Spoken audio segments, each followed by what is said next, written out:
Bem, boa noite a todos.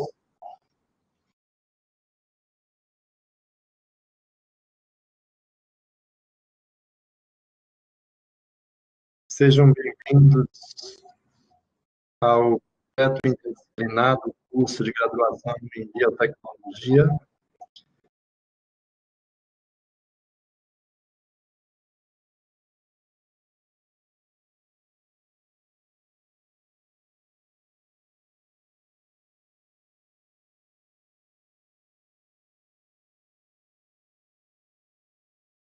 Só um minuto, que a gente está com um probleminha de eco aqui.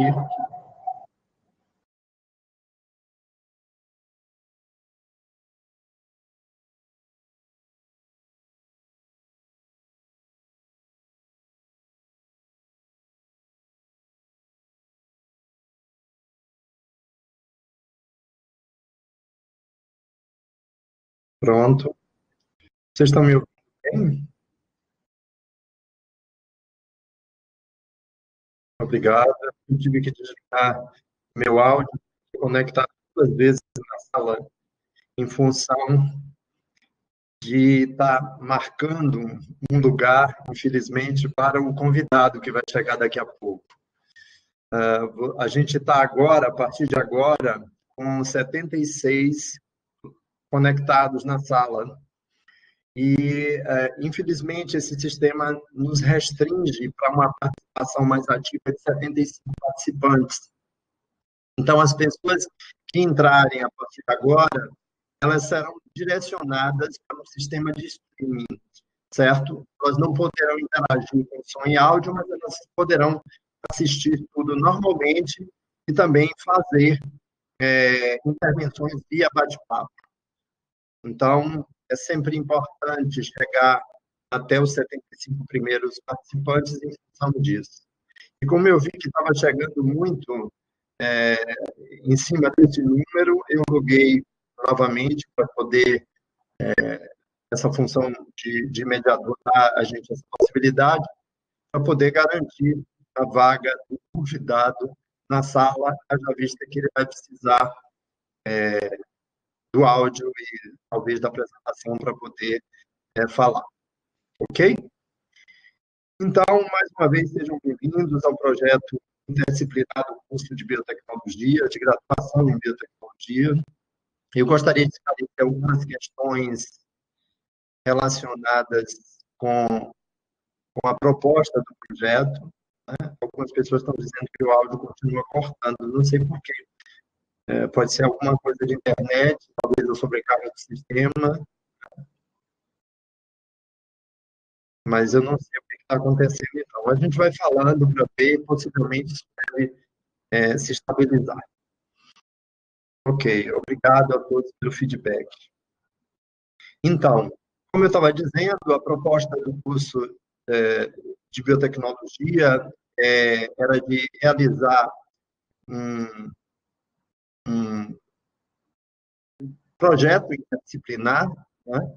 E esse projeto interdisciplinar, na realidade, ele foi feito em função de uma demanda que existiu nas semanas integradas de biotecnologia. Aliás, essa foi uma das principais razões. Existia uma demanda tanto dos estudantes quanto por parte de alguns professores, e o curso de biotecnologia, sendo um curso tão multidisciplinar, seria importante que os componentes curriculares pudessem interagir de alguma forma.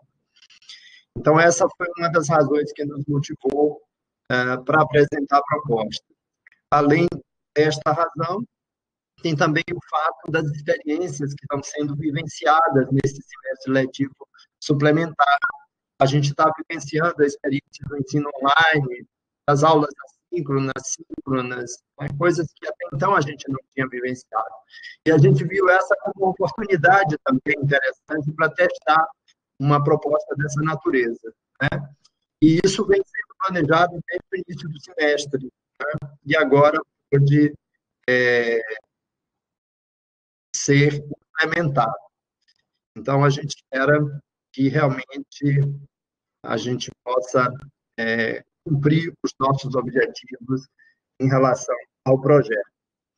Eu vou pedir inicialmente que fiquem atentos às questões dos microfones e câmeras e celulares, né, principalmente na hora da apresentação do convidado, para não atrapalhar. Né? Chamar a atenção que esse é um projeto, não é especificamente um evento, razão pela qual nós não teremos certificados. O colegiado de biotecnologia vai certificar os convidados externos que foram chamados para poder colaborar conosco nessa proposta. Okay? E também gostaríamos de esclarecer uma questão que estão nos perguntando em relação ao evento paralelo que está existindo com esse, da Semana Nacional de Ciência, Tecnologia e Inovação. Não, esse projeto não tem relação direta com essa proposta, né? Mas a gente acabou elegendo essa data em função exatamente da Semana Nacional de Ciência, Tecnologia e Inovação, mesmo que até então não teria nenhum evento programado nessa data. Surpreendentemente, nós recebemos no sábado agora um e-mail falando da proposta, né? E o próprio Departamento de Biotecnologia não participa diretamente disso, né? Inclusive, a própria professora São Germano do departamento falou da proposta do projeto nesse momento. E, razão disso, esse projeto vai acontecer paralelamente a essa programação, ok? Bom, então, além disso, também a gente vai chamar a atenção que houve suspensão das aulas para a participação dos docentes e dos discentes nessa proposta, né? E isso foi feito com a aval da plenária do colegiado do curso, e que, a partir disso, os departamentos, os demais departamentos foram convidados para aderirem à proposta, né? Enviamos vários e-mails para a proposta, mas nós tivemos uma adesão maciça mesmo do Departamento de Biotecnologia. E também, em função disso, faz parte da própria rotina do semestre que a gente está vivendo, o projeto pode ser utilizado para os professores no que tange às questões relacionadas à frequência e à avaliação. Isso a carga do professor, né, de acordo com a sua condição de trabalho e também a condição de acesso dos estudantes. Nós temos também alguns monitores participando da atividade. Na página principal, nós temos algumas orientações relacionadas à atividade desses monitores. E também teremos alguns docentes que estarão na coordenação, na mediação. Os coordenadores têm o papel de apresentar, de abrir a sala, de conduzir o trabalho, os mediadores de estimular a discussão. Nós teremos dois tipos de salas de evento, as salas que acontecerão aqui no APA e as salas do Meet, tá? Mas o acesso será diretamente pelos links que estão presentes no Google Meet, ou na sala do projeto, na sala virtual do projeto, no APA. Bem, queria dizer que espera que essa seja uma iniciativa de uma série de experiências independentes que possam acontecer entre os componentes curriculares. Inicialmente, esse trabalho vai estar acontecendo de maneira integrada entre diversos componentes, mas a gente gostaria que esse mente que ficasse em relação a esse projeto fosse exatamente a possibilidade de que os componentes, a partir desse projeto, pudessem interagir mais entre si. Ok? Então, esses são os avisos que eu gostaria de dar para vocês.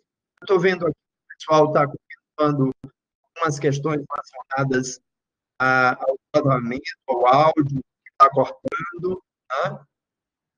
Bom, vamos ver o que é que está acontecendo antes mesmo do convidado chegar, para a gente tentar ver se resolve de antemão.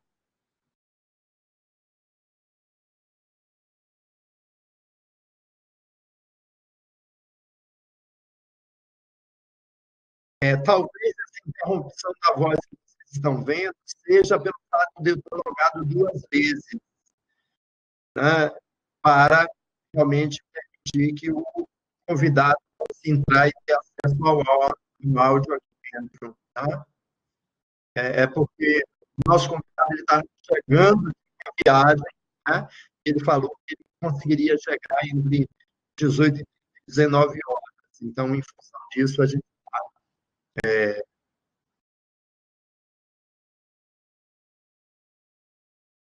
logado 2 vezes aqui. Mas eu acredito, a gente vai testar se logo após a saída, né, do áudio, se vai permitir. Né?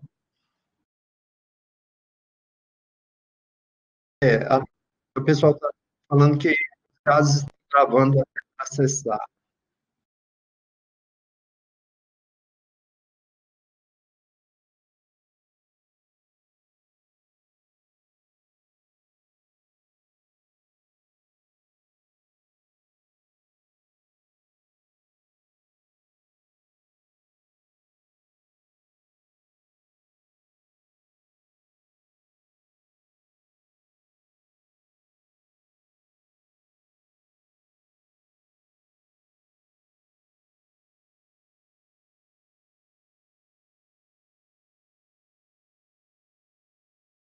Eu vou iniciar, inclusive, a gravação aqui ao apresentar o professor Marco Aurélio. Obviamente, a gente foi buscar no currículo Lattes do professor, e o professor Marco Aurélio de Castro Júnior, ele possui graduação em Direito pela Universidade Federal da Bahia, especialização em Direito Administrativo pela Universidade Federal da Bahia também, mestrado em Direito, doutorado pela mesma universidade.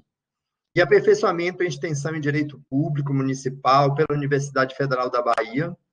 Atualmente, é professor auxiliar da Universidade Federal da Bahia, professor substituto do Departamento de Direito Privado dessa universidade. Já existe aqui a complementação, que é professor titular também da universidade, procurador do Estado, primeira classe da Procuradoria-Geral do Estado da Bahia. Participa do grupo de trabalho do Núcleo de Contencioso da Procuradoria-Geral do Estado da Bahia. É professor da Fundação Escola Superior do Ministério Público. É professor da Escola Superior de Advocacia Rolando Gomes, da OAB Bahia, da Faculdade Visconde de Cairu, especialista da Beral Veritas Qualitar, professor e pesquisador em Direito Empresarial do Centro Universitário Dom Pedro II, coordenador do curso de Centro Universitário Dom Pedro II, membro de corpo editorial da revista da Faculdade de Direito da Universidade Federal de Minas Gerais. Só um minuto que eu acabei me perdendo aqui, porque tanta coisa. Membro da Comissão de Propriedade Intelectual da Ordem dos Advogados do Brasil, Seção Bahia. Membro da Comissão Especial de Energia da Ordem dos Advogados do Brasil, Seção Bahia. Revisor de periódico da Revista Eletrônica da PGR Rio de Janeiro. Da Revista da Faculdade de Direito da UFMG. Membro da Comissão Permanente de Tecnologia e da Ordem dos Advogados do Brasil, Seção Bahia. E membro do Conselho de Administração do INEMA, do Governo do Estado. Tem experiência na área de Direito, com ênfase em Direitos Especiais, atuando principalmente nos seguintes temas: Direito, Informática, Crackers, Cyber Law, Computer Law. Então, de antemão, nós gostaríamos de agradecer ao professor Marco Aurélio pela sua disponibilidade, por estar presente aqui conosco nesse projeto interno interdisciplinar do curso de graduação em biotecnologia do ICS-UFBA, né? E também anunciar agora o tema da sua palestra, que é Inteligência Artificial, a nova fronteira da ciência brasileira, em alusão ao tema central da ciência, da Semana de Ciência e Tecnologia e Inovação, que está acontecendo ao longo dessa semana. Então, com vocês, professor Marco Aurélio, fique à vontade. O senhor tem cerca de 1 hora para poder fazer a sua apresentação, e depois a gente retoma para ouvir por parte dos nossos estudantes e professores questões sobre o que foi apresentado. Ok? Fique à vontade, professor. Muito Obrigado. obrigado já. Boa noite, professor Marcos. Boa noite a todos. Bom, antes de mais nada, nesses tempos em que há os tais fake currículos, eu sou professor adjunto, não sou titular da UFBA, não é? Para que a gente adiante não tenha, eu não tenha problemas com isso. Não sei, vou checar meu lado, o que foi que foi de equivocado. Bom, eu quero dizer, antes de mais nada, da minha enorme satisfação de estar aqui com vocês. Vou contar só uma coisinha em segredo, ninguém não conto a ninguém. Para chegar aqui hoje, eu peguei 2 vezes 2 embarcações, viajei uns 200 quilômetros de carro e cheguei a pouco mais de meia hora aqui em casa, porque para mim é uma honra muito grande estar com vocês. Então, é uma satisfação realmente grande. Bom, a minha percepção do conhecimento é que ele precisa necessariamente ser transdisciplinar, transgressor, específico, amplo, inovador, conservador, enfim. No conhecimento, cabe de tudo um pouco. A universidade é esse ambiente em que isso pode e deve acontecer. É o lugar do enfrentamento de desafios, mas também de consolidação de ganhos, de pensar fora da caixa, mas de não negar o percurso que tivemos até chegar aqui.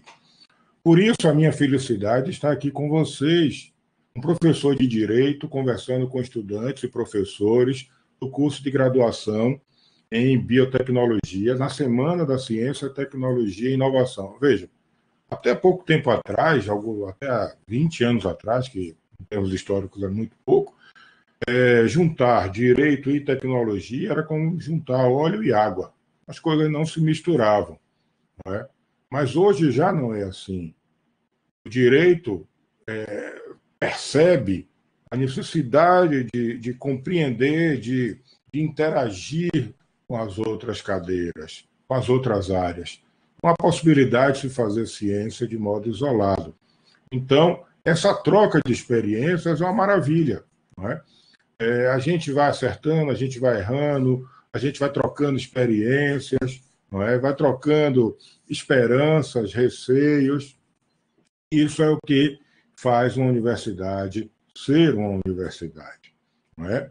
Então, cabe todo mundo na universidade. Todos. É lugar para todos. Todas as ideias, todos os pensamentos, todas as correntes. Esse é o lugar, esse é o ambiente universitário.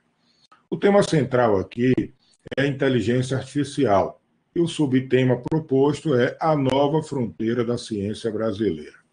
Bom, já que nós estamos aqui em casa, né? Nós estamos na UFBA, a nossa casa, a nossa universidade, permitam-me começar fazendo uma pequena balbúrdia, né? Esse termo ficou em moda um tempo atrás, né? E modificar, né, para a balbúrdia no sentido de que o tema proposto e o subtema proposto foram esses, mas eu vou fazer uma pequena modificação neles. Eu vou colocar uma interrogação no final. Né? A nova fronteira da ciência brasileira, interrogo, será que é uma nova fronteira? É novidade ou já está em nossas vidas e não percebemos? Não é?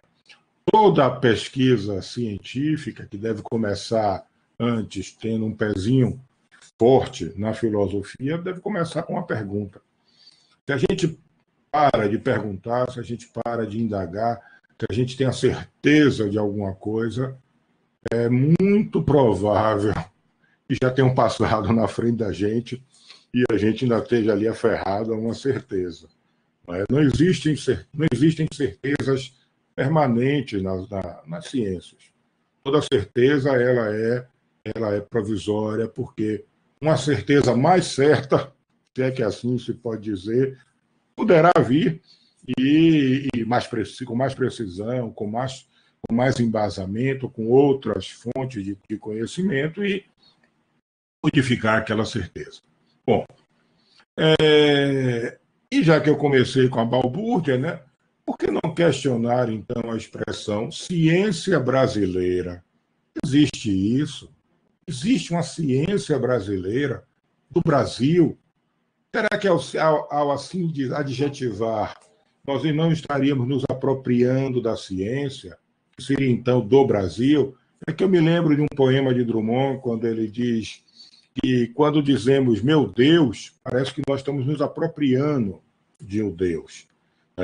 Será que ao chamar assim, não estaríamos nos afastando do caráter universal do conhecimento e da ciência? Mas vamos lá.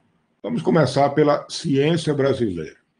Em meu sentir, não podemos tratar assim, porque, como eu acabei de falar, me parece que a ciência é algo que é universal. Existe ciência, e ponto. Num mundo hiperconectado, como o que a gente vive, né, o que se faz aqui, acolá, qualquer lugar, é rapidamente conhecido. Claro que não estou me referindo àquelas situações onde há segredos. Existem segredos, como os segredos industriais, os segredos de Estado, enfim, segredos profissionais. Mas me refiro à produção acadêmica, à produção científica, né? À pesquisa acadêmica. Então, o que se pode pensar aqui, pode se pensar em outro lugar também. O que se produz aqui de conhecimento pode também, ao mesmo tempo, estar sendo produzido em outro lugar. Então, nesses termos, a ciência, que por sua natureza é universal, passa a ser compartilhada, desterritorializada, construída colaborativamente. Então, falar em ciência brasileira, por essa perspectiva, perde sentido.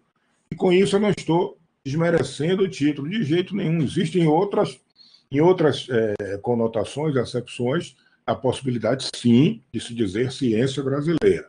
É porque eu queria criar essa micropolêmica nessa introdução. Né? Existe a ciência e devemos estar prontos para produzi-la, independentemente de fronteiras. Essa troca com as diversas faculdades, como nós estamos fazendo aqui, dentro da universidade, faculdade de Direito, com o ICS, né? Com essa troca de experiências que é fundamental. Eu vim aqui mais aprender do que ensinar.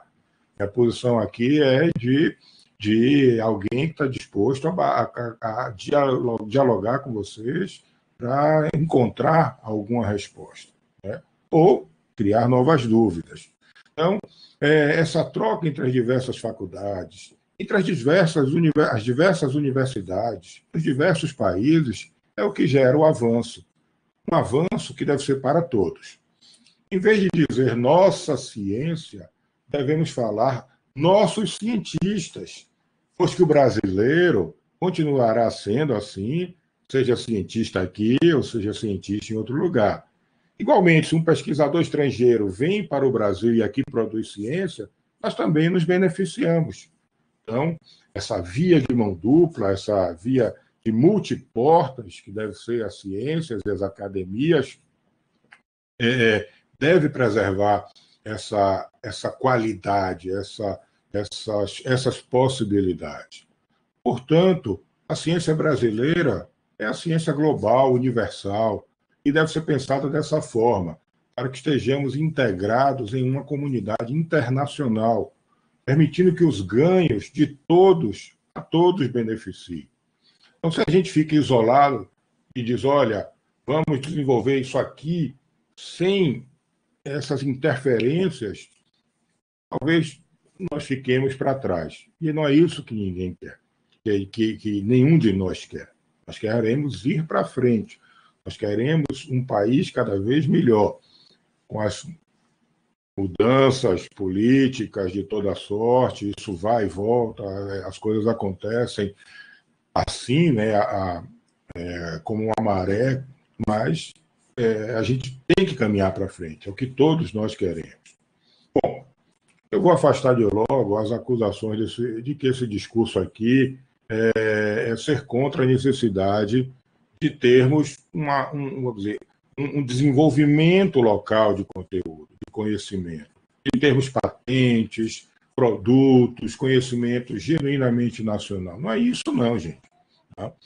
O fato é que os países que mais, vamos chamar assim, compram tecnologia estão entre aqueles que mais exportam tecnologia também. Porque muitas vezes importar uma tecnologia ou trazer essa tecnologia para dentro do país para agregar em um produto, em um serviço, em um conceito, permite queimar etapas, permite ganhar tempo. Não é? Não, não dá para reinventar a roda. A roda já foi feita, muita coisa já foi feita. E muito mais coisa ainda está por vir. Portanto, nesse mundo digitalizado, o que temos que fazer é estarmos abertos a tudo e a todos que queiram com nós, né, construir relacionamentos e conhecimentos mutuamente profícuos. A inteligência artificial casa como uma luva com esse cenário. Primeiramente, ela é digital. Em algum momento, ela poderá e deverá vir a ser quântica. Assim sendo, ela se espalha e é compartilhada. Necessita de grandes volumes de dados e de poder computacional. Uma das formas mais baratas é a descentralização. Uma das maneiras mais eficientes é ser gestada sob o tripé academia, é o que nós estamos fazendo aqui, debatendo, governos e iniciativa privada. Já dispomos de uma razoável estrutura de ensino e pesquisa universitária, que pode e que deve melhorar. Mas veja, não é o perfeito, não é o ideal, mas é o que temos. A gente não pode ficar esperando. A gente pode desejar, pode trabalhar para isso, pode gestionar junto aos governos, às instituições para que a situação melhore, mas é o que temos. É o que nós temos que trabalhar. Nós temos que trabalhar com aqui e agora. Com isso que temos aqui, podemos fazer muita coisa. Não tenho dúvida disso. A iniciativa privada está ávida pela inovação e pelo desenvolvimento, e segue trilhas diversas da academia.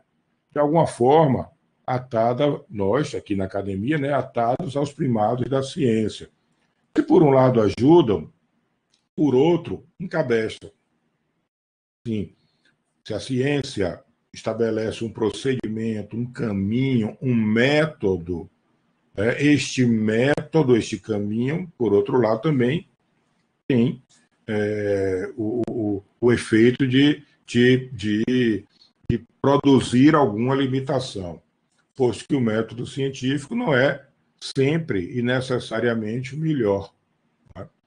É um método, mas não necessariamente nem sempre o melhor. É um método válido, valioso, importante, do qual a gente não pode abrir mão, mas não é o único. Bom, no âmbito dos governos, eu queria dizer, na esfera pública, os avanços têm ocorrido também a seu tempo e modo. Já temos um arcabouço jurídico com diversas leis sobre inovação, pesquisa, com linhas de crédito, incentivos fiscais, etc. Funciona a mil maravilhas? Não, não funciona às mil maravilhas. Mas, do ponto de vista estruturante, que é uma das funções do direito, nós temos normas em nível federal, temos agora, recentemente, a Lei de Inovação Municipal, no município de Salvador, e em breve, provavelmente até o primeiro trimestre do ano que vem, espero, uma Lei de Inovação do Estado da Bahia também. Tudo isso, claro, precisa melhorar, mas, de novo, é o que temos, ok? Vamos trabalhar com isso. Bem ou mal, os principais avanços nas ciências se relacionam com a esfera pública em alguma forma. Como, por exemplo, aqui agora. Nós estamos aqui no âmbito da universidade pública, com professores e estruturas pagas com recursos públicos. Então, o Estado, no sentido mais amplo, ele está presente sempre na produção de ciência. Okay? Então, nesse, como se costuma dizer, ecossistema, cuja fauna é ainda mais diversificada do que isso que eu falei, essas são as espécies predominantes. Okay? Mas vou entrar agora mais a miúde na inteligência artificial propriamente dita. Veja, a inteligência artificial é como um bastão, aquela dança que se vai dançando para passar por baixo, ele vai nessa dança cada vez mais baixo, mas também nos esportes, um bastão pode ser colocado para que seja buscada a superação daquele limite, como acontece, por exemplo, com os saltos, né, no atletismo. Veja, mas é um bastão que cada hora está mais alto. É interessante isso. A gente precisa pensar nisso. Toda vez que se fala de inteligência artificial, surgem desafios, sistemas e projetos do que deve ser uma aplicação de inteligência artificial. Vou falar de um exemplo muito comum, muito falado, que é o xadrez.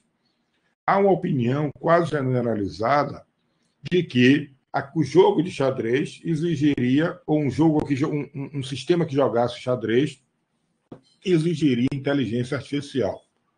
Todavia, essa compreensão só dura em relação aos sistemas de inteligência artificial até que se conheça mais a miúde o sistema, ou como foi o caso do xadrez, o programa ser derrotado por um ser humano. Foi o que aconteceu nesse caso durante algum tempo. Por conta disso, os mais apressados entenderam que se um homem podia derrotar o sistema, ele não deveria ser tão inteligente. É claro que o sistema evoluiu e derrotou o mestre enxadrista tempos depois, inclusive antes daquilo que se imaginava que ocorreria.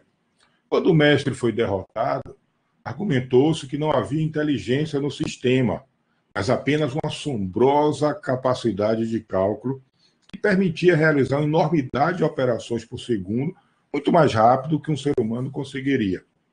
Veja, era inteligência artificial.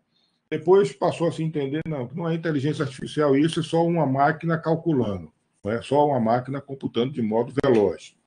É interessante, pensar nisso, porque uma das qualidades que se atribui à inteligência é a capacidade de resolver rapidamente problemas, de modo que mais inteligente seria quem resolvesse dado problema num tempo menor. Esse é o conceito que eu adoro. Eu sei que o conceito de inteligência não é unívoco, mas se você fala de ciência, é uma limitação da ciência. Tem que adotar uma alternativa metodológica, né? um caminho. É por isso que eu disse, eu tenho usado o conceito de inteligência como esse. É a capacidade de resolver um problema mais rápido que o adversário ou outra pessoa. Agora, existem várias formas de inteligência, né? Como também existem vários tipos de inteligência. Ninguém duvida que um Pelé, um Senna, um Hamilton, um Einstein, Marie Curie, Mozart, Marta do futebol feminino, Fernanda Montenegro ou Drummond são gênios. Eles são gênios, superdotados em áreas distintas, mas inalcançáveis. Neles se reconhece algo que não se encontra facilmente na maioria das pessoas. Também não se pode negar inteligência a nossos primos, os símios, os primatas. Sua capacidade de conviver em sociedade, nas suas sociedades, das suas espécies, de resolver problemas que lhes afligem, não deixa dúvida de que são seres inteligentes. Numa floresta, numa savana, quem é mais inteligente para selecionar alimentos, encontrar abrigo, etc. Um homem ou um chimpanzé? É óbvio que o chimpanzé. Quem caça melhor? Um homem ou um leopardo? Ou uma matilha de cães selvagens africanos? É óbvio que são eles, não é? Durante algum tempo se associou inteligência à capacidade de usar ferramentas. Hoje se sabe que primatas, aves e até insetos conseguem usá-las. Vou dar um exemplo que se utiliza com as abelhas. Quando, em determinada região, as fontes de suprimento de alimento para aquela colmeia começam a escassear, abelhas operárias são despachadas nas mais diversas direções e distâncias para verificar se existem alimentos disponíveis naquelas localidades. Ao retornar, elas, dentro da colmeia, começam a fazer uma dança. E as outras param o que estão fazendo para observar aquelas abelhas à medida que elas vão chegando. E quando outras vão chegando também comunicando a oferta de alimento, a distância, o tipo de alimento que elas viram, há uma espécie de diálogo, de debate entre elas. Até que, com várias abelhas, à medida que aquelas que trazem notícias mais promissoras vão ficando, aquelas com notícias menos promissoras se afastam e se chega a 1 ou 2 lugares, talvez um pouco mais, em que mais abelhas vão lá fazer a conferência. Gente, o que é isso se não uma assembleia, se não um debate, se não uma votação? A gente não dá esse nome, porque são abelhas. Mas veja, tem inteligência nesse procedimento. Né? Vai se eliminando opções. Então, é impossível negar a inteligência aos outros seres, inclusive os insetos. Ok? Bom, mas voltando à inteligência artificial. Aquilo que eu falei, o bastão está cada dia mais alto, ou cada vez está mais alto. Outras tantas aplicações, além do xadrez, são consideradas como de inteligência artificial, mas à medida que elas foram implementadas, foram destratadas, simplesmente porque se logrou desenvolvê-las e as colocar em operação. Se está em operação, se está funcionando, não deve ter sido assim tão inteligência artificial, o que é um equívoco, né?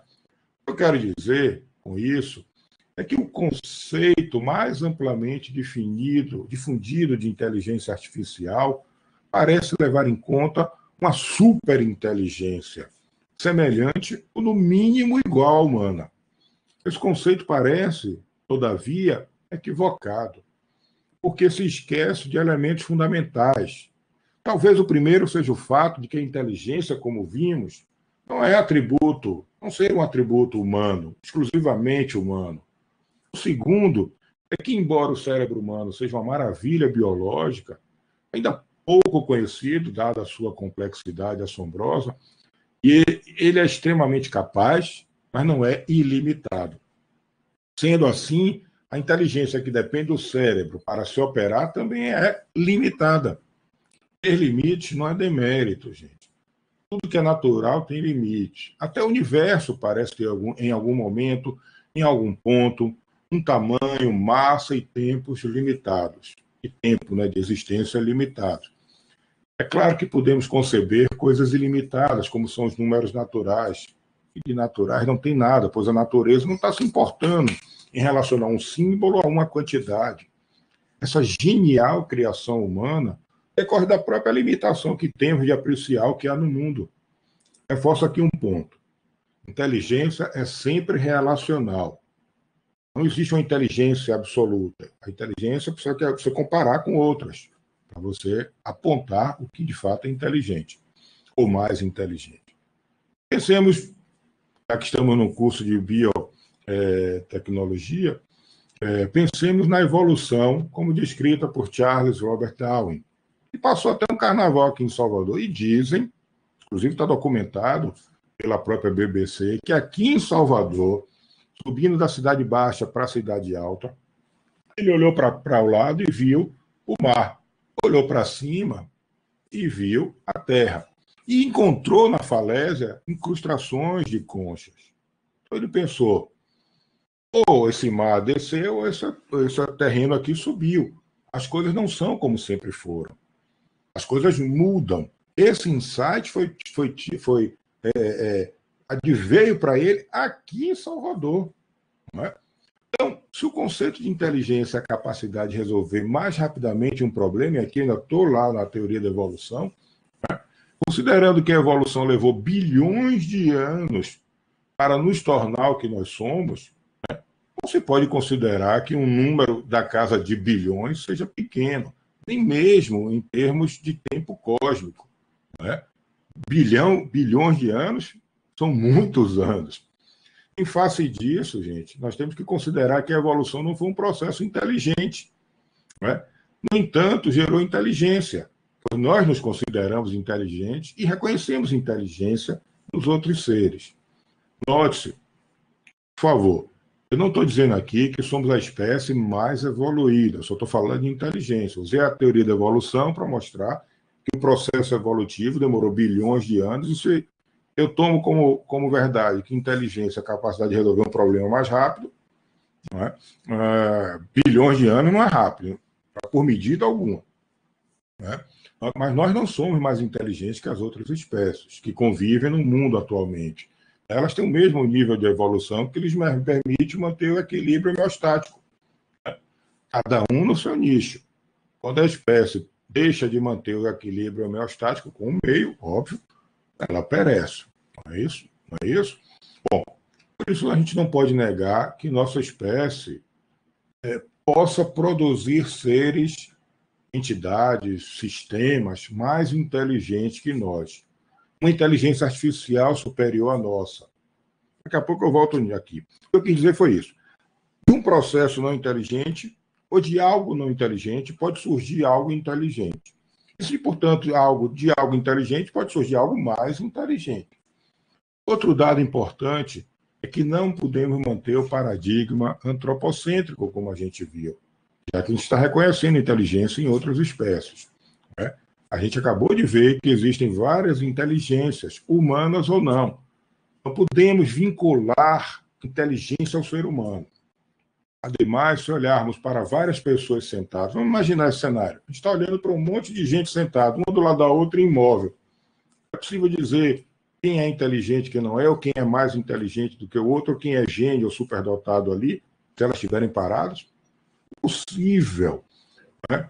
Se elas estiverem ali paradas, sem fazer nada, apenas olhando para elas, a gente não pode dizer, estimar o nível de inteligência delas. Por quê, gente? Porque não há inteligência não manifestada, expressada, interferindo no mundo. Assim, inteligente é o que parece ser inteligente pela sua manifestação. Ou seja, não precisa existir uma inteligência real para ser assim considerada. Ela pode ser emulada.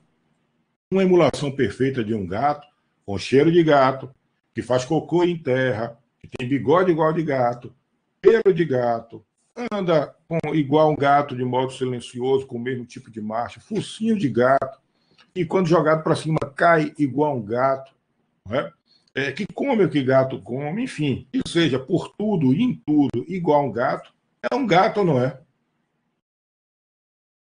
Se é tudo em tudo igual gato, é um gato. Não precisa ser um gato, a emulação do gato, que é 100% fidedigna, então pode ser tratada como um gato. Assim, um sistema que emular um ser inteligente deve ser considerado inteligente. Por fim, gente, retomando o jogo de xadrez, quando o campeão derrotou o sistema, negaram-lhe o caráter de inteligência artificial, porque se era inteligente, como é que podia ter perdido para o homem? Porque o sistema inteligente deveria ganhar sempre, porque ele teria calculado todas as jogadas. Agora as pessoas se esquecem de algumas coisas. Vejam, os mestres enxadristas precisaram aprender a jogar. E com muito esforço, muito treino, né? Com a maestria, sendo treinados, né? Capacitados por muitos e muitos anos até alcançar aquele nível ímpar. O título de mestre não veio de uma hora para outra. E o mestre tinha muito mais tempo de jogo que o sistema. Ou seja, a inteligência precisa ser exercitada, capacitada e crescentemente aprimorada. Ademais, os mestres enxadristas também erram. Muito mais quando estavam no percurso, até chegar a mestre, mas erravam e erram. Né? E esse percurso nunca acaba. Portanto, a inteligência humana não é perfeita, não é a prova de falhas. Por isso que se diz que errar é humano. Então, os sistemas de inteligência artificial, se emularem a inteligência humana, necessariamente vão errar e falhar. Por isso, gente, não fique aí chateado quando o assistente de voz ou o Google não lhe dá o resultado que você queria, nem com o teclado preditivo que erra algumas palavras. Eles estão aprendendo. São aplicações de sistemas de inteligência artificial. E por isso mesmo erram. Vão errar e errar muito, mas vão errar cada vez menos. E o fazem porque há um esforço coletivo, global, para treiná-los e também para aprimorá-los. Eles têm os melhores professores, somos nós, os humanos. Há um equívoco muito comum de se relacionar inteligência artificial como se fosse uma panaceia, como um sistema que sabe de tudo, que é mestre em tudo. Isso não existe e nem reflete a nossa experiência enquanto espécie. Ainda há pouco eu falei de Pelé e de Mozart, dois gênios sem igual. Todavia, Talvez Mozart, de posse de uma bola, em pleno jogo de Copa do Mundo, com aquela tensão toda envolvida, não conseguisse fazer aquele passe, aquele lançamento espetacular para Carlos Alberto na Copa de 70, contra Pelé. Felizmente, ele não persistiu com a carreira de cantor, né? Como jogador de futebol, ele é gênio. Como cantor, vamos deixar para os críticos de música definirem. Vejam, assim nós temos dois gênios, mas dois especialistas, cada um na sua área. É claro que existe um Michelangelo, que existiu, e um Da Vinci. Veja, eu falei de dois indivíduos. Mas ninguém sabe como é que eles fariam num palco, por exemplo, interpretando, ou jogando voleibol.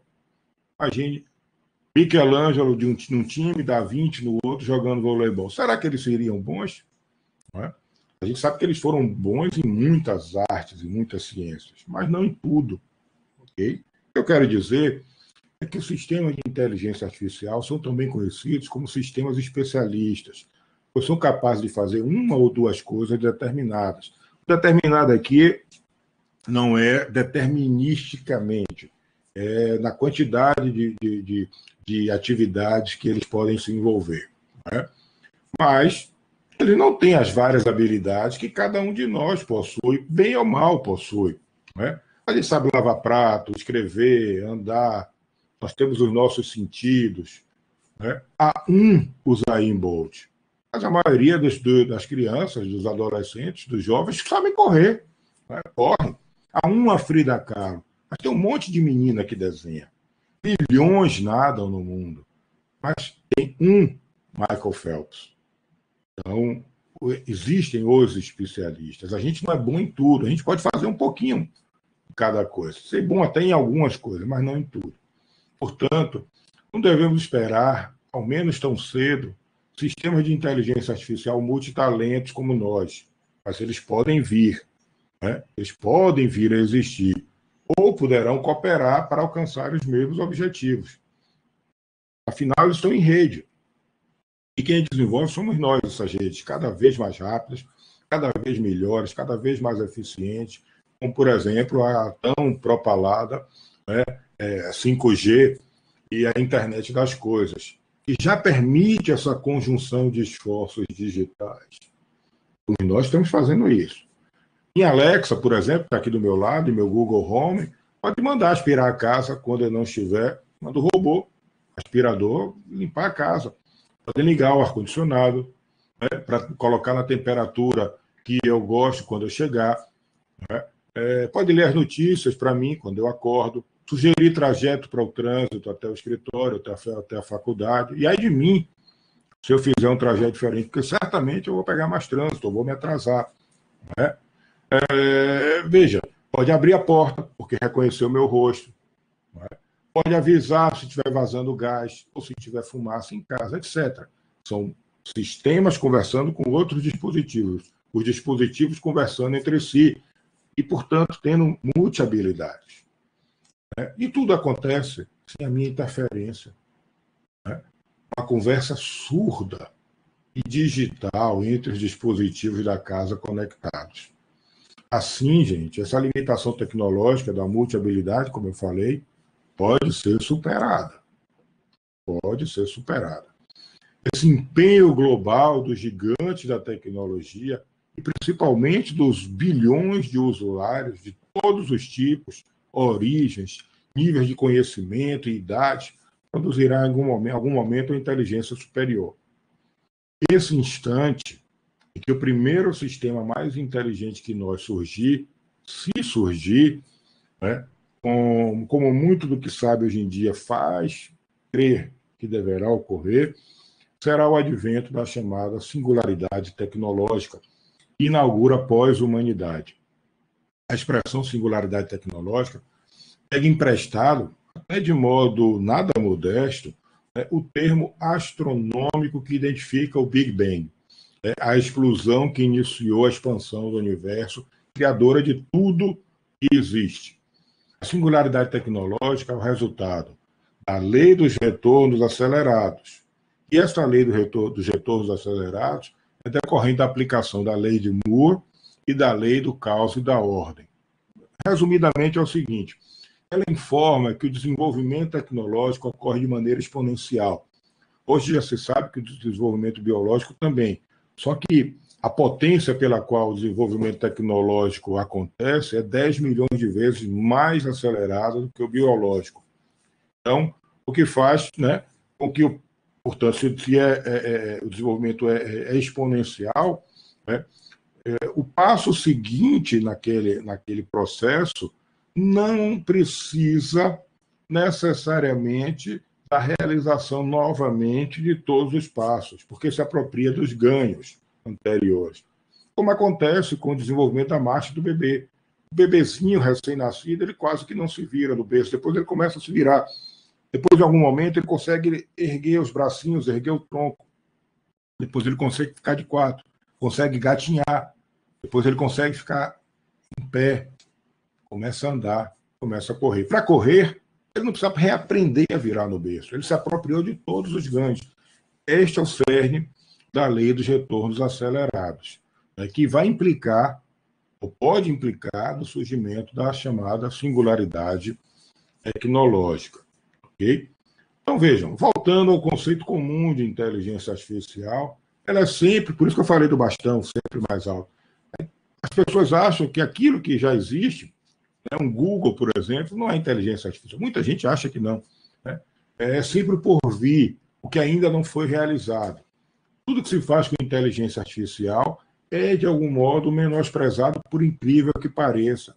Como se estivéssemos à espera de um grande salto quântico, quando, na verdade, há um desenvolvimento incremental, embora exponencial, porque ele se apropria de todos os ganhos anteriores. Veja, por se tratar de desenvolvimento exponencial, no início, né, a potência, com as potências menores, de 1 para 2, 4, 8, 16, 32, 64, os ganhos não são perceptíveis.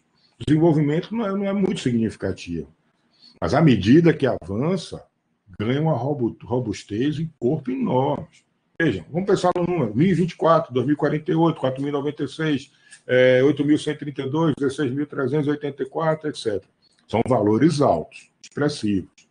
No entanto, 1024 é apenas 10 passos a partir de 2. Veja o que a potência pode fazer. Essa diferença se torna muito evidente. É por isso que a singularidade tecnológica será sentida só depois. Imaginem que aqui é a escala de tempo num gráfico e aqui a escala de capacidade computacional. Como eu disse, no início os ganhos são pequenos, mas chega um momento que ela explode. Essa explosão é o que se chama de é o que se pensa que poderá vir a ser chamado, né? Poderá ocorrer, é chamado de singularidade tecnológica. Por isso que ela só vai ser sentida só depois. Até o seu advento, ela será um futuro aparentemente distante. Porém, na realidade, em tese, está próximo. Cogita-se que, se acontecer, não será antes de 2030, mas também não será depois de 2050. Ou seja, nós estamos muito próximos de algo assim poder acontecer. Eu não tenho bola de cristal. Quem estuda isso o faz com base em critérios, em dados. Não é um achismo. Okay? Veja, surgindo o primeiro sistema, tão ou mais inteligente que o homem, o segundo poderá surgir em questão de segundos, dada a imensa base de dados que agora já existe, a aplicação de Big Data, de algoritmos super eficientes, de velocidade de conexões instanteantes, de computação quântica, uso de materiais supercondutores, etc. De todo modo, gente, quem mais contribui para a singularidade tecnológica, que inaugura o que se costuma chamar de pós-humanidade, somos nós mesmos. Não é?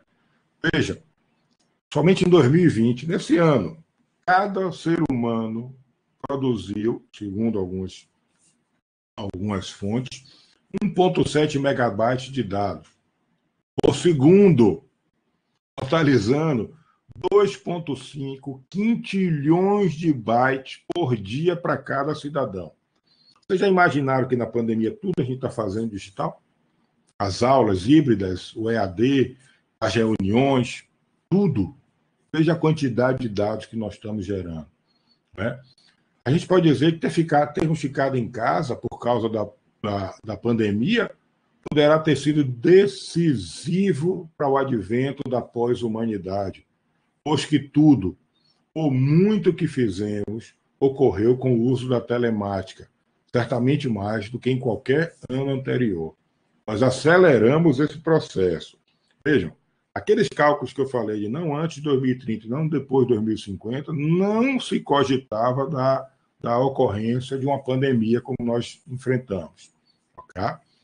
A gente não sabe se o coronavírus foi desenvolvido pelo homem, muita gente fala, por enquanto se trata, para mim, de boato, ok? Mas a conduta em face dele é apenas humana e pode ter sido isoladamente um dos grandes fatores para o incremento da potência acarretadora desse evento único que pode estar por vir. O que é que isso significa para a dita ciência brasileira? Significa que está entre, veja, eu disse entre, não isoladamente, os atores do desenvolvimento da inteligência artificial é essencial.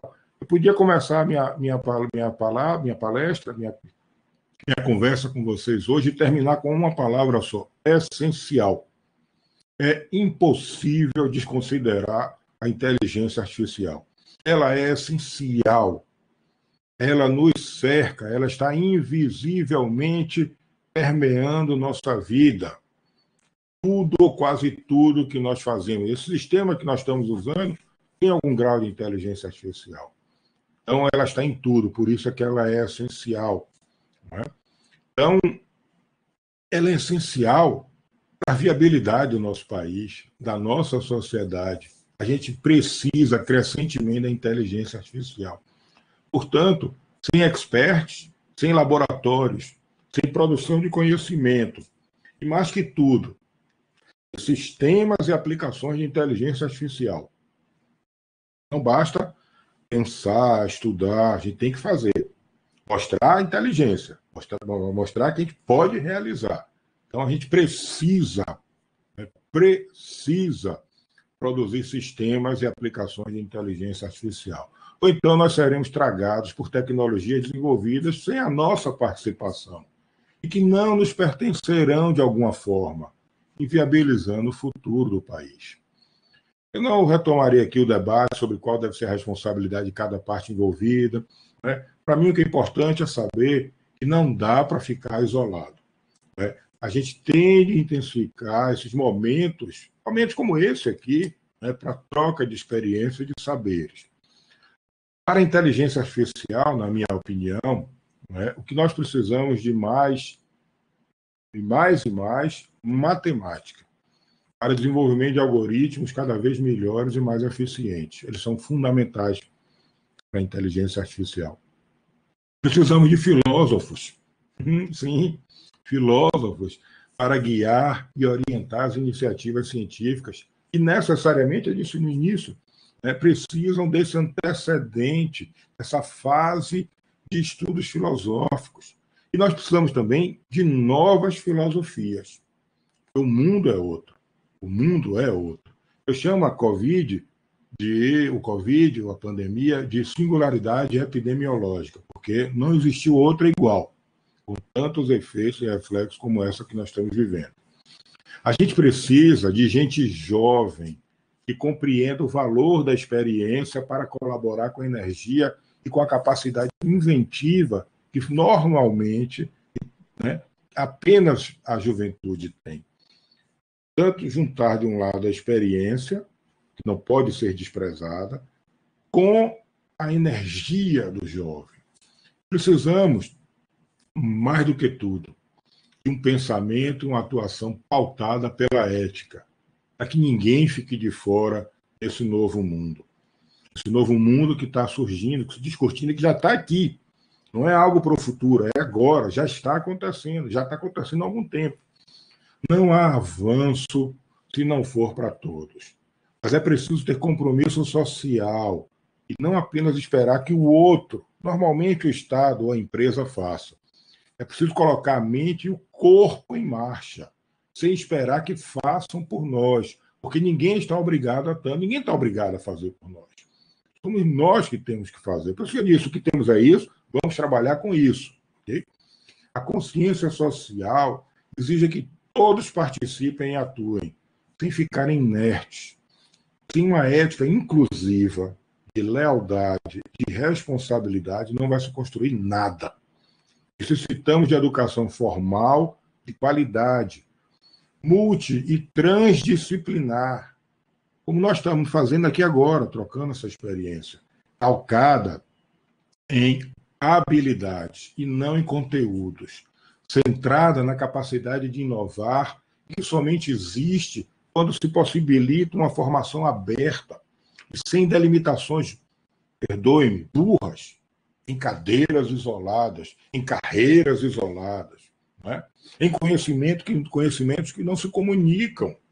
Não há espaço para o meu conhecimento encerrado em cercas mortas pelo tempo, em fronteiras intelectuais e políticas ou geográficas.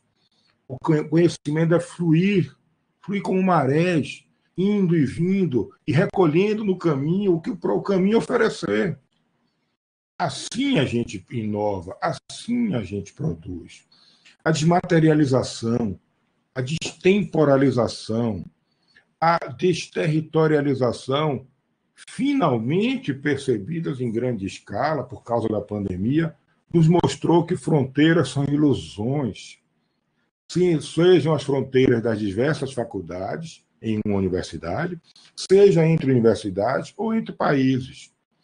Estamos aqui agora, mas sem estarmos presos a um local e a um tempo. Eu escrevi isso que eu estou lendo para vocês aqui, lendo e pulando e falando, né? Sentado literalmente numa mesinha na areia de uma praia, centenas de quilômetros de onde eu estou agora. Fosse em outro tempo, gente, isso não seria possível. Meu equipamento para fazer isso que eu fiz, um celular, um tecladinho dobrado que cabe no meu bolso. Do bolso da bermuda que eu estava usando. Fosse outro tempo, estaríamos todos em uma sala de aula, em um auditório. Nós não estamos. Não naquela conformação quase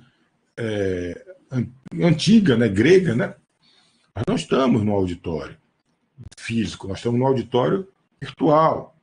Nesse momento, eu sou para vocês uma série de pacotes de dados que se formam aqui, né, e viajam pelo mundo, né, em uma ou várias rotas e são refeitos aí, né, no dispositivo de cada um de vocês. Alguns pacotes se perderam no caminho. Mesmo assim, eu estou aqui e vocês estão aí. Isso vale para todos nós que estamos compartilhando esse momento. Por isso mesmo, não se pode mais aceitar fronteiras de nenhum tipo. Não se trata de caos, eu não estou advogando caos. Estou tratando de uma reordenação psíquica, mental, um novo mindset, uma nova forma de encarar o mundo. A gente precisa de professores que aprendam com os alunos, de alunos que compartilhem conhecimento com os professores.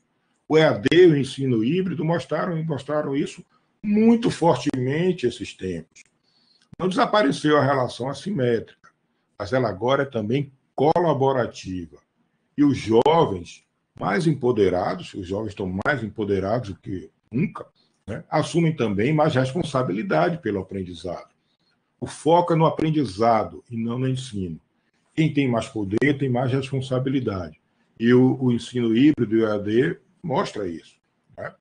Uma nova forma de comunicação e expressão surgiu, que usa todo o corpo e a mente, e pouca gente percebe como tal.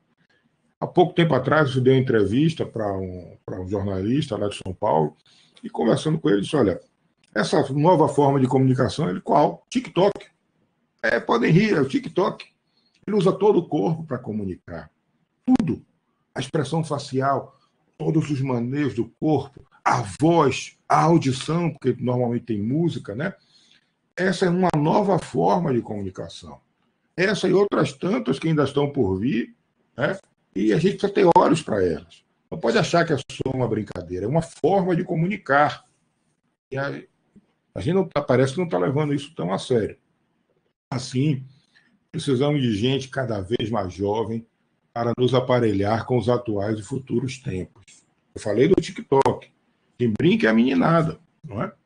A idade para ingresso na academia não pode ser mais um critério único, não é? Não pode entrar, só pode a partir de tal idade. Acabei de falar que o foco precisa ser na habilidade e não na idade. Então, gente, nós estamos já vivendo este mundo. Um mundo que já aplica, já usa intensamente a inteligência artificial. E a nossa ciência e a ciência do mundo inteiro precisa estar preparada com esses elementos e outros tantos, eu não sou o dono da verdade, para que a gente não fique para trás. Precisamos nos unir todos, trocar experiências, trocar saberes, porque a inteligência artificial ela está já em nossas vidas. Então, eu estou olhando aqui para a tela, tem um reloginho que me diz que eu já estou a 65 minutos, 66 quase, falando. Me foi reservado apenas 60. Então, eu acho que eu consegui comunicar o que eu queria, trazer a vocês uma mensagem de que, sim, a gente está no jogo, nós vamos jogar esse jogo, vamos ganhar algumas, nós vamos perder algumas, mas a ciência brasileira e a ciência universal precisa estar muito atenta à inteligência artificial, porque ela é essencial. Bom, eu agradeço mais uma vez o convite que me foi formulado por vocês, através do professor Marcos Welby. Para mim, realmente foi muito gratificante, uma honra estar aqui com vocês e já estourei meu tempo, estou à disposição. Bom, professor, muito obrigado. Eu acho que sua apresentação, na realidade, nos trouxe reflexões muito interessantes para um tema que, a princípio, tem uma conexão tecnológica grande, né? Mas, por outro lado, são reflexões humanísticas bastante interessantes e que me preocupam também, né? Obviamente que para mediar uma atividade desse tema, eu fui ler alguma coisa sobre inteligência artificial, e eu vi lá que os CEOs das empresas, eles colocam vários desafios para a inteligência artificial, né? E o engraçado é que, dentre esses diversos desafios, dois me chamam muito a atenção, que é a questão da cibersegurança e a questão também ética, né? Então, esses são aspectos que eu acho que são de vital importância para que a gente possa direcionar bem esse potencial de conhecimento que a inteligência artificial traz e pode promover a toda a humanidade. Mas, para já começar a provocação ao senhor e já ir para algumas questões que já começam a surgir aqui, né, eu queria saber como equilibrar isso, né? Como equilibrar essa sedução tecnológica, esses potenciais que a inteligência artificial podem nos proporcionar para toda a humanidade, essas questões que envolvem cibersegurança, que envolvem riscos legais, regulatórios, que envolvem ética, né? Como é possível equilibrar isso para que a humanidade possa ser beneficiada por esse conhecimento? Fique à vontade para poder já comentar sobre isso, que eu já vou começar a ver aqui como estão as perguntas. Bom, ok. Como é que a gente aprende a andar de bicicleta? Andando. Nós estamos no meio do percurso. Nós já estamos andando na bicicleta. Não é? Vamos cair. Às vezes, o pai, a mãe, um irmão mais velho nos auxilia. Esses erros e acertos, né, vão surgindo. Agora, sem ética. É uma ética inclusiva, como eu disse, uma ética que permita que todos se beneficiem. A inteligência artificial não pode ser uma fomentadora, uma catalisadora do que nós já vivemos, que é o digital divide. Né? Essa diferença imensa que existe entre aqueles que têm recursos, e eu me refiro a recursos não só financeiros, mas algum cabedal de instrução para poder se beneficiar e utilizar adequadamente das tecnologias, né? Isso não pode aumentar. E, infelizmente, está aumentando. a diferença entre as diversas camadas sociais, entre as diversas pessoas que têm mais acesso, não é, a ensino, a recursos financeiros, a diferença entre os países tem se tornado crescente. Então, se nós não repensarmos essa forma de agir, estar no mundo em que a gente perceba que é óbvio, eu quero o ganho, eu quero me apropriar dos benefícios, mas eu não posso ser o único a me apropriar dos benefícios. Porque senão, eu olho para um lado, eu olho para o outro, não tem com quem eu compartilhar. Isso é muito ruim. Então, essa inclusão de todos, ou do máximo possível, né, dos outros, me parece que é o grande norte. E o direito, sim, e o Estado, sim, tem um papel importante, na medida em que o direito estabelece regras mínimas para essa convivência social. O direito não resolve todos os problemas, o direito não é a força mais importante na sociedade. Vejam, outras forças, outras normas são tão mais importantes, por exemplo, a religião, para quem tem, não é? A própria ética, as normas de etiqueta, todas são normas importantes também, as normas sociais. Veja que nos diversos grupos, tribos e etc., se você não se comporta como se espera que você se comporte, a sanção vem ali, vem de modo muito forte. Então, o direito é apenas mais uma camada de regras para facilitar a convivência. Então, sim, uma ética inclusiva, uma atuação do Estado para que perceba que ele, como uma estrutura, como uma superestrutura, tem força, ou deve ter força suficiente para orientar as iniciativas, não é para regular e dizer só pode fazer isso, só pode fazer aquilo, só em situações muito limites, né? E o direito para tentar mediar, né, serviços de para-choque, de interface entre os diversos interesses. Isso é o que me parece que é necessário. Mas veja, a gente está aprendendo. É aquilo que eu falei. Nós estamos pedalando a bicicleta. A gente vai cair, vai ralar o joelho. Né? Só não pode bater a cabeça. Tem que andar com o capacete. Tem que se proteger. Mas fazendo. Temos de fazer. Eu penso dessa maneira. É interessante o que você está falando, Marcos, que eu acho que, de fato, a própria pandemia tem nos ensinado isso, né? Obviamente que com a pandemia sai uma corrida desenfreada, por exemplo, por vacinas. Isso abre uma questão ética muito profunda, né? Sobre para quem, ou quem, que comunidades, que populações essas vacinas vão beneficiar, né? Haverá custos, ela será de propriedade das populações em geral, todos poderão ter livre acesso ou não. Eu acho que isso, de certa forma, pode nos orientar para o conhecimento também em relação à inteligência artificial, né?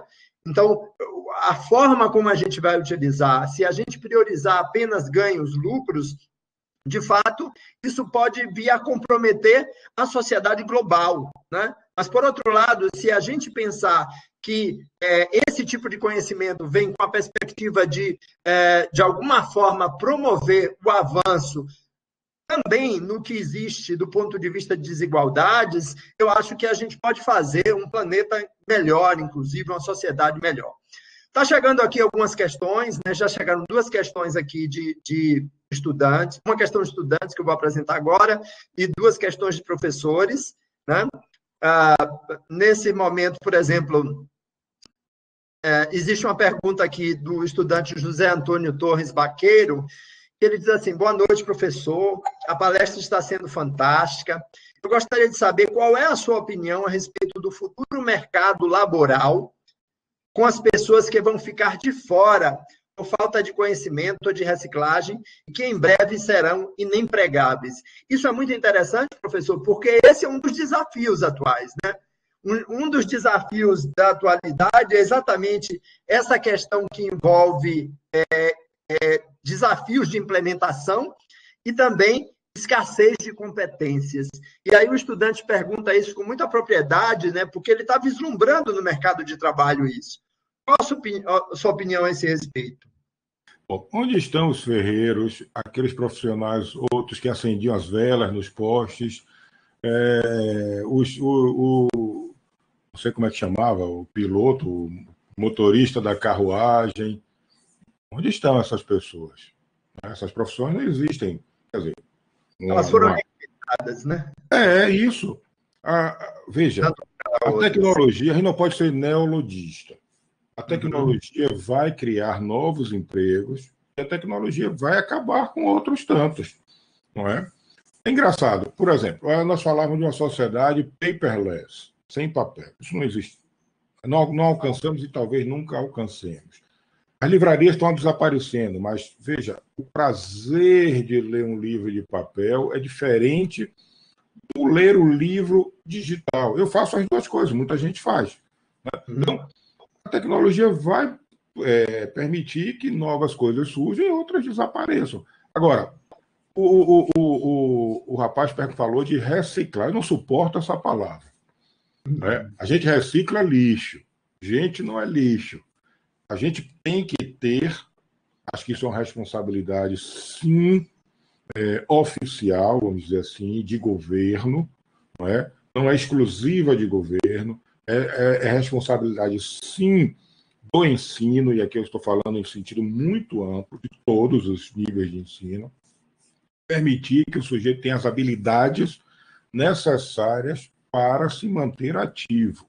Muitos não estarão, outros tantos vão estar.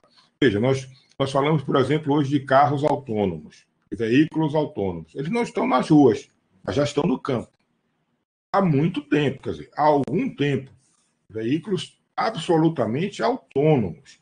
Acabou com o trabalho do lavrador? Não. Não é? Em algumas situações ele é essencial. Para muitos é essencial. Então, nós vamos conviver muito tempo, não é, com gente reaprendendo uma habilidade, ou aprendendo uma habilidade nova. Veja, é o nosso caso aqui, professor. Não é? A gente não estava habituado a dar aula assim. Estamos fazendo.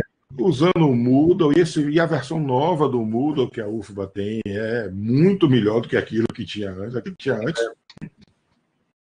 E o interessante é que também reafirma a nossa posição como professor. Nunca o professor foi tão necessário quanto agora, né? E a própria pandemia está mostrando isso também, né? Talvez as próprias profissões precisem também se reinventar, explorar seus novos potenciais inexplorados ainda até então. Veja, o aluno não é profissão, mas o aluno também precisou se reinventar. Acabei de falar, há um empoderamento grande do aluno, sem dúvida. Mas também, à medida que tem mais poder, tem mais responsabilidade. Agora, essa que se chama de sala de aula invertida, né? Eu sempre achei isso, eu sempre disse, gente, eu não vim aqui para ensinar nada, eu vim aqui para que vocês aprendam. São vocês que aprendem. Porque se eu chegar aqui e falar sem conseguir transmitir, não terei ensinado nada e vocês não terão aprendido. Então, este mundo já é diferente, e os jovens estão mais aparelhados. Não é? Mas veja, eu me lembro muito bem, meu avô morreu há 15 anos atrás. Ele tinha 90 anos. Com uns 88, 89, ele me disse, meu filho, eu mandei para você um bilhete, você já recebeu, eu mandei um bilhete pelo computador. Ele mandou um e-mail. Então, manteve a mente ativa e aberta ao novo a vida inteira. É isso que a gente precisa. Quem assim se mantiver, não é, certamente terá lugar, porque novas coisas surgirão, novas funções surgirão, e essas habilidades novas precisam ser estimuladas. É dessa maneira que eu penso. Agora, no caminho, alguns ovos serão quebrados. Infelizmente. Infelizmente. Isso acontecerá. Não estou aqui para adorar pílula nenhuma. A gente vai ter um desemprego estrutural. Não é? É fato isso. Ok. A professora Songeli fez aqui uma série de comentários e eu gostaria que ela surgisse na tela para a gente, para fazer essa questão aí, essa reflexão que ela está apresentando. Por favor, professora Songeli. Eu acho que a senhora própria pode ter mais propriedade para sintetizar tudo isso que a senhora colocou aí. Por favor. Olá, professor Marcos, tudo bem? Eu botei no chat, Tudo na realidade bem. eu fui construindo esse pensamento aqui, essa reflexão é longa. Depois vocês podem ler, eu vou fazer devagarzinho, mas eu acho que é importante porque nós temos uma responsabilidade muito grande. Nós da área acadêmica, científica, né? Nós que somos cientistas, professores, educadores, né? Nós estamos vivenciando um momento muito especial. E bom, primeiro eu quero lhe parabenizar pela palestra, pelo seu trabalho. Eu li um pouco da sua tese, me interessei muito. Então, eu trago aqui uma reflexão e pergunto sobre as responsabilidades. Eu pergunto a você, como advogado, como professor do direito, quando você fala da capacidade de emular, de igualar ou superar, no caso, o ser humano, mesmo superando e avançando pelo mundo, nesse mundo antropocêntrico, ou seja, daqui para lá já será outro mundo, né, outra era. Mas de quem será a responsabilidade? Ou seja, quem se responsabilizar, ainda na era da humanidade, na pós-humanidade, sobre os direitos e os deveres e as responsabilidades em cada item do que fazemos, oferecemos de forma essencial entre os produtos e processos que usam essas tecnologias. Nós estamos falando dos supercomputadores, do Big Data, a inteligência artificial, a singularidade, esses automóveis, né, sem condutores, não é? Falamos disso hoje, eu ouvi hoje também isso, a gente sempre fala. Ainda nós seremos os seres humanos autores, inventores, detentores, usuários, os responsáveis legais e técnicos do compromisso social pela segurança e pelo direito à segurança, considerando as consequências e as interferências na nossa vida e no nosso mundo. Claro, estou falando do nosso mundo, abranjo até o sistema interplanetário, porque eu já vi que você é muito moderno e está acompanhando aí as nossas viagens interplanetárias. Mas a gente tem que trazer um pouco de humor, mas é uma realidade, ou seja, nós já estamos, né, avançando. Em 2017, eu publiquei um artigo que já falava da nossa responsabilidade com essas viagens interplanetárias. Então, a gente está avançando cientificamente. E essas multi-habilidades, os atributos, antes somente dos humanos, que é o que você traz, não é? É um pensamento interessante, não é? Esse futuro próximo, nessas supermáquinas, não é? Por exemplo, e até na singularidade, ou seja, de quem será a responsabilidade? E como será o direito, como seria o direito ante essas tecnologias? Porque em algum momento o robô, se você olhar toda a parte de inteligência artificial e os filmes, e os personagens que surgem, e as máquinas que surgem, e nossa tendência de transferir ao outro a responsabilidade que deveria ser nossa, né? Essa regulação. Você falou muito, muito bem sobre essas forças, as normas do direito. Não só ele, é claro, não é? A religião, a ética, a etiqueta, o Estado, mas aí a educação. Sem educação de base, não chegaremos a lugar algum. E essa educação é a educação inclusiva que a gente se refere, né? E eu queria trazer essa questão da minha preocupação legal, porque a gente tem muita responsabilidade técnica, responsabilidade científica, né? Essas responsabilidades legais, quando nós estamos à frente e temos pessoas sob nossa responsabilidade. Enfim, como é que você vislumbra um direito no futuro do robô, desse ser que a gente não consegue ainda decifrar bem, mas que a gente consegue imaginar, né? E é Bom, isso. como eu disse, eu vim aqui para aprender, mas vamos lá, vamos começar esse bate-papo aqui. A primeira vez que eu escrevi sobre direito robótico, há 21 anos atrás,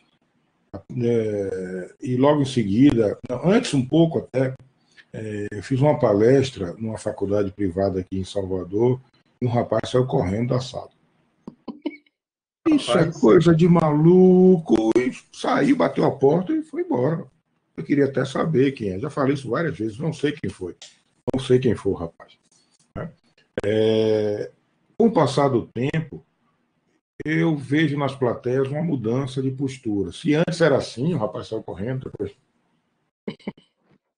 passou a ser. E as pessoas começaram a fazer, até fazer. E hoje faz assim. Fala alguma coisa nova. Não é? Veja, na minha tese eu defendo as seguintes ideias. Que um robô, este robô da singularidade tecnológica, se algum dia isso acontecer, não é? Como eu disse, não tenho bola de cristal, não sei se vai acontecer, enfim. Mas se acontecer, tem aqui um parênteses. Eu não gosto de ficção científica, eu devo ter lido, sei lá, um ou dois artigos, contos de Isaac Asimov, filme, eu assisti outro dia, Matrix, que não, você tem que assistir, eu não gosto. Né? Então, fechando parênteses, este robô que eu me refiro na tese é o robô da singularidade tecnológica. Portanto, é um robô que não existe agora, não é? Pode nunca existir, mas se existir, será um robô dotado não só de inteligência, mas de consciência, talvez de inconsciente, talvez de sentimentos, e será um robô, portanto, que vai nos superar. Seria como se nós estivéssemos numa posição semelhante à de Deus e criamos algo. Seria, para alguns, a evolução da espécie humana. Se é que evolução pode ser chamado disso, isso pode ser chamado de evolução. Mas seria algo que nos superaria. E por isso o termo pós-humanidade. Se nos supera, e nós deixamos de ser o protagonista no mundo, será um novo protagonista. Então, depois de 20 anos pesquisando, minha tese conclui dessa seguinte forma: este robô, a singularidade tecnológica, deve ser sujeito de direitos. O que significa? É ele o responsável. É ele que vai ter capacidade. É ele que vai ser pessoa para o direito. E, portanto, este robô, se nós usarmos o conceito cibernético e autopoético de vida, será também um ser vivo. Então, será um ser vivo e pessoa para o direito. Né? Então, portanto, responsável por seus atos. Repito, ele não existe. Pode nunca existir, mas se existir, o que eu proponho é que seja assim. Aí é que surgem as perguntas que eu passo no final da tese. Uhum. Nós teremos um direito humano e um direito robótico.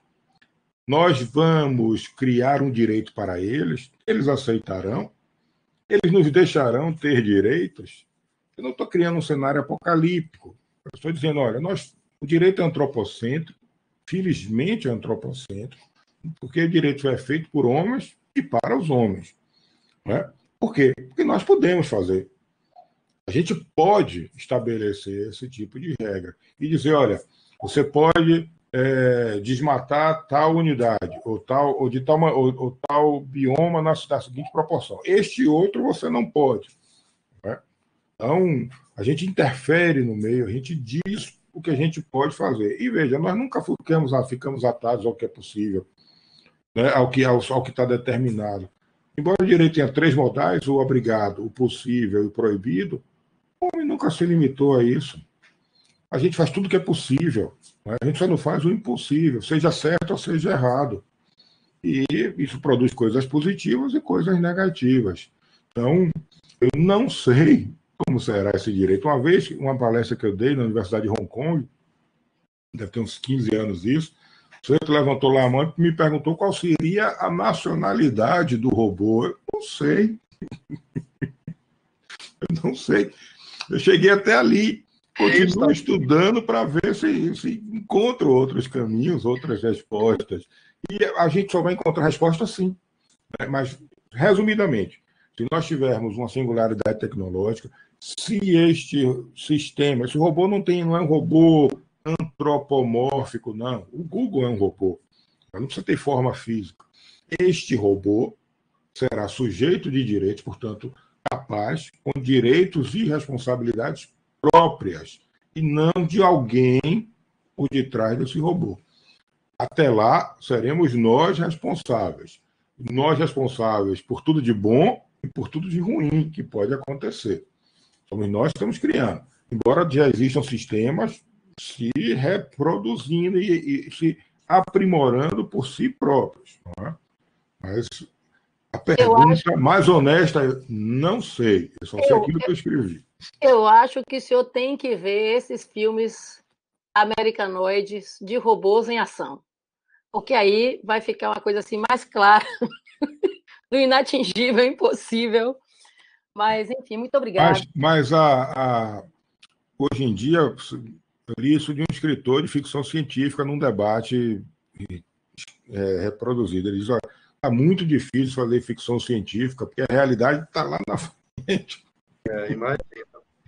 Uma questão também que eu queria complementar, talvez refletir junto com vocês, dentro dessa perspectiva toda, eu acho que a gente precisa entender o seguinte: a inteligência artificial e todos esses avanços tecnológicos que a gente tem, vem também dizer que o homem não precisa ser substituído, né? Existem duas vertentes de pensamento, essa que vai levar, a máquina vai substituir o homem, mas também existe aquela vertente de pensamento, né, que vem também trazer a possibilidade de que o homem pode fazer coisas melhores, né?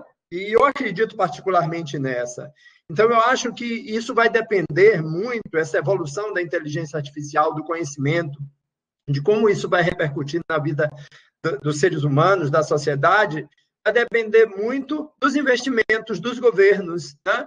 Porque se, por exemplo, se os governos estiverem preocupados agora em fomentar a educação, o homem, o ser humano vai entender que pode muito mais do que fazer esforços braçais, que pode ficar para a máquina. E se ele investir em educação, ele pode avançar muito, ele pode progredir muito, né? Por outro lado, se esses investimentos de governos não existirem, né, realmente a gente vai ter um massacre do ponto de vista da produção, da mão de obra, né? Por quê? Porque essas pessoas elas serão excluídas e elas não terão postos de trabalho.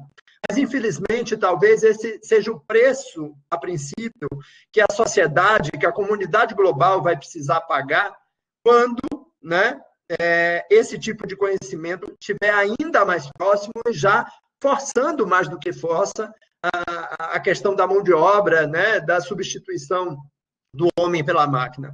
Então, eu acho que essa preocupação precisa ser emergencial por parte dos governos, né? E, nessa perspectiva, em tempo de eleição, chegou a hora da gente saber escolher os nossos governantes, numa perspectiva de que esses governantes façam por nós, façam pela sociedade, não apenas utilizem o Estado para se beneficiar. Então, eu acho que essa perspectiva de pensamento, ela precisa ser fomentada nos nossos estudantes. E esses estudantes, dentro da academia, precisam fomentar isso no mundo, né, que eles vivem, na comunidade em que eles vivem. Mas ainda tem outras questões aqui. Professor, se me permite, veja, existe sim essa possibilidade do homem continuar sendo protagonista. Mas isso me parece que vai precisar, ou vai implicar, em que nós nos ciborguizemos mais. Eu vejo que o professor Marcos e eu usamos óculos. Uhum. Sem ele, eu sou menos capaz no mundo. Com ele, eu sou mais capaz. Então, se a gente consegue trazer para o nosso corpo, né, tecnologias que nos permitam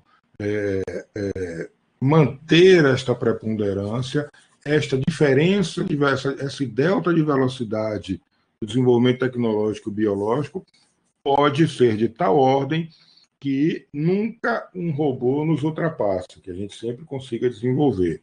Mas não é isso que está acontecendo até o momento. Não é? Mas eu acho que não vai ser só...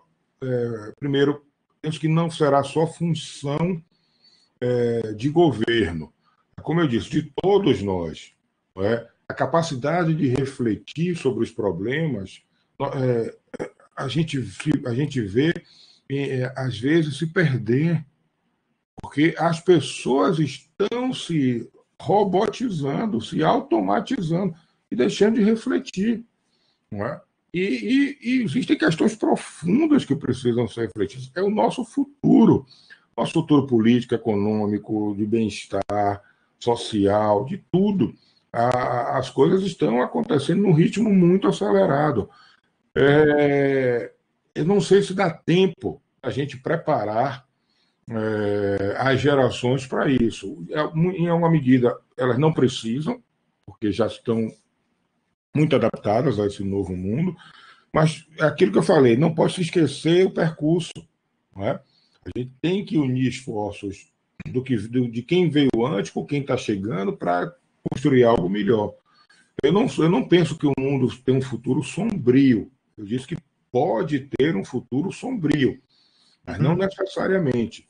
A gente ainda tem a rédea das coisas. Não é? E é com a educação, sim, é com decisão política, sim, não é? Mas é também tomar para a gente, para cada um de nós. Veja, nós estamos na universidade, nós estamos formando pessoas. Nossa! E isso, nós estamos formando pessoas. Gente, vamos encarar o mundo do jeito que ele está e vamos fazer algo melhor com isso. A matéria-prima está toda aí, não é? Puxem, aproveitem ao máximo essa experiência dos professores de vocês aí. Eles têm muita coisa a contribuir e a gente tem muito a aprender com vocês também. Essa via de mão dupla. Mas desculpa, professor, eu fiz uma Vamos lá, a gente está chegando no nosso horário e tem algumas perguntas que é interessante fazer. Tem uma questão muito...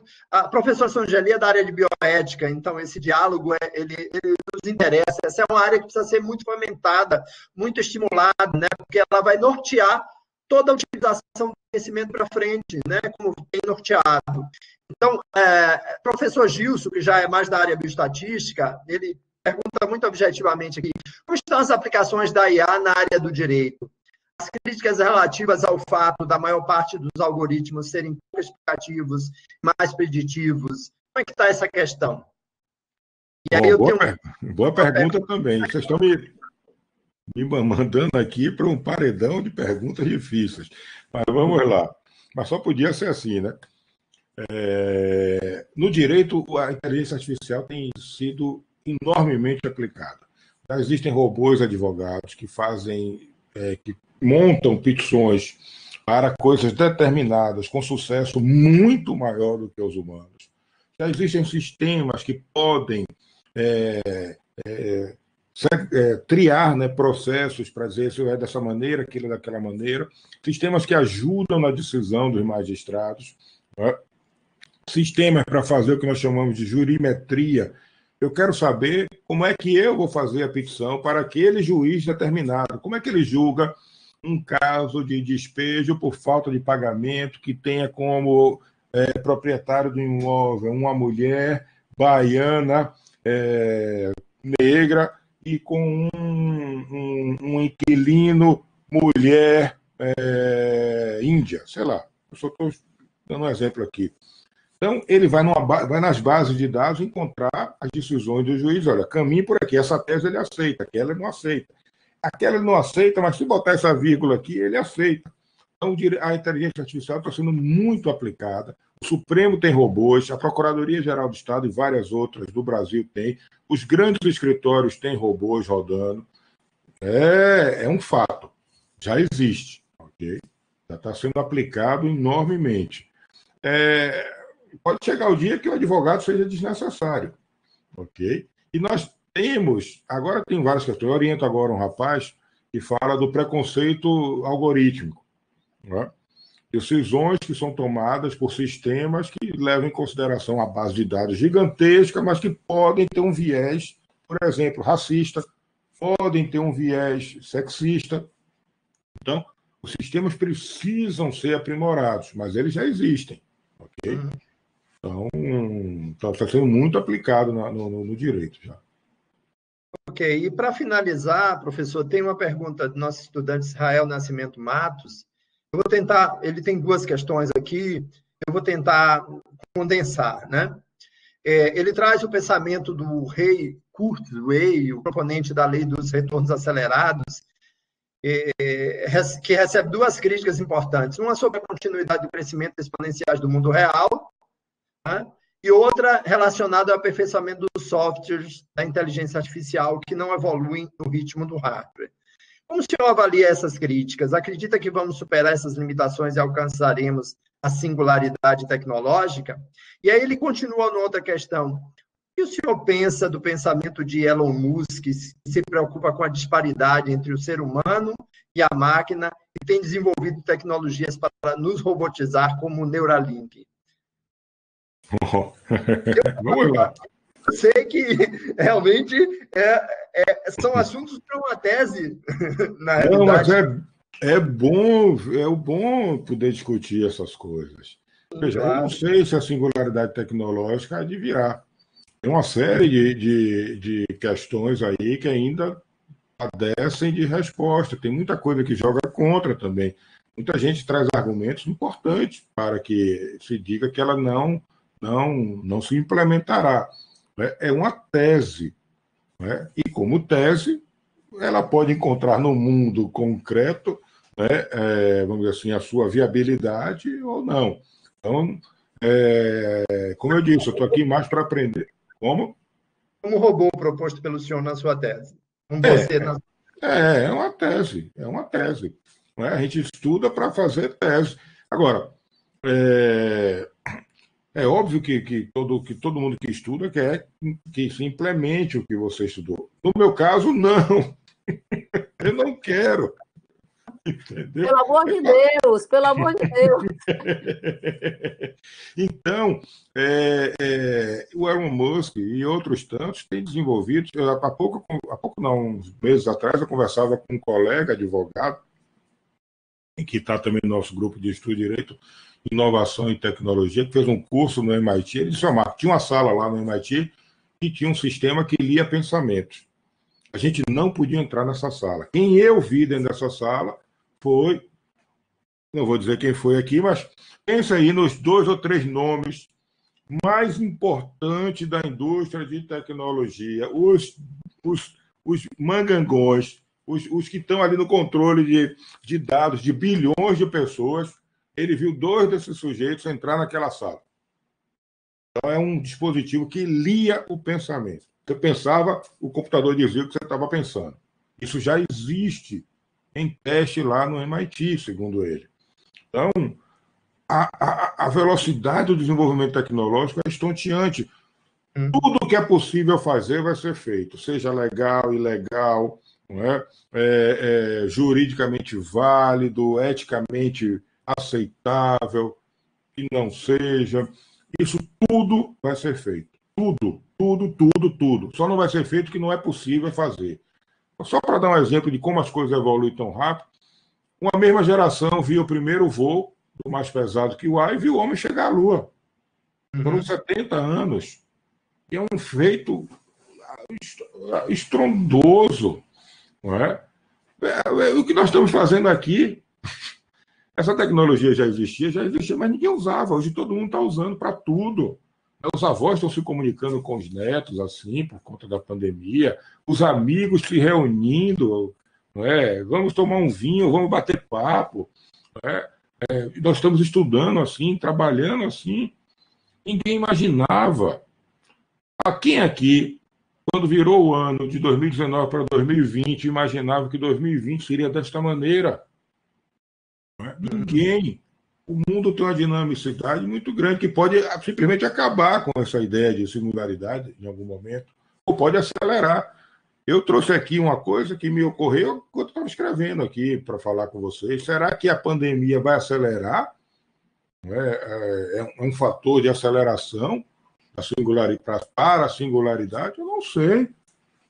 Então, numa academia, talvez o não sei seja a melhor resposta, porque ela provoca alguém para dizer: peraí, você tá errado, isso é assim por conta disso, por conta daquilo.